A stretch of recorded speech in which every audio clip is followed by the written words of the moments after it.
Super Sunday रे हेब super fight किए उठाइब चैंपियंस ट्रॉफी। भारत न्यूजीलैंड मध्य हेब घमाघोट लड़ई।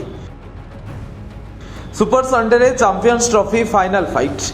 आईसीसी टूर्नामेंट दुई सफल दल भारत और न्यूजीलैंड टाइटल मुकाबला मैदान को ओह्लाइबे। भारत गत 2000 मसीहा संस्करण फाइनाल पराजयर प्रतिशोध नेबा चेष्टा करिबो। 25 वर्षर बदला पूरा सह टाइटल लक्ष्य भारत सेपटे न्यूजीलैंड पूर्व सफलता को दोहराइबेकु मध्य प्रस्तुत। दुई संतुलित और दृढ़ मानसिक दक्षताकारी दल परस्पर को कड्डा टक्कर देवा सह ट्रॉफी जितबाकू जोरदार लड़ाई करेंगे। दोष दुर्बलता को दूर करने लगी जोरदार अभ्यास करने सह दुबई परिवेश को खाप खुआला भली रणनीति प्रस्तुत करिसेंती दुई दल। दिन 2:30 रु आरंभ होगा महा लड़ाई को दुई देशर समर्थक और सारा विश्वर क्रिकेट प्रेमी भी चातक भली चाहि रहिसेंती।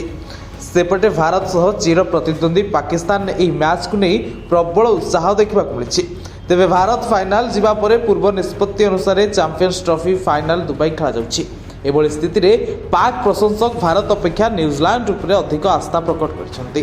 तेबे एकमात्र दल भावे पूरा प्रतियोगिता रे अपराजय रहितबा टीम इंडिया सुपर संडे रे सुपर विजय हासिल करी 12 वर्ष पर पुनर्बार चैंपियंस ट्रॉफी जितबो बोली भारतीय प्रशंसक दृढ़ आशा पोषण करछन्ति।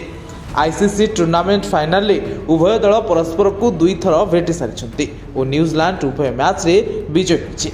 2000 मसीह अनुष्ठित चैंपियंस ट्रॉफी 2021 अनुष्ठित विश्व टेस्ट चैंपियनशिप फाइनल रे उभय दल परस्पर को भेटी और न्यूजीलैंड चैंपियन होता। रिपोर्ट उत्कल प्रतिदिन।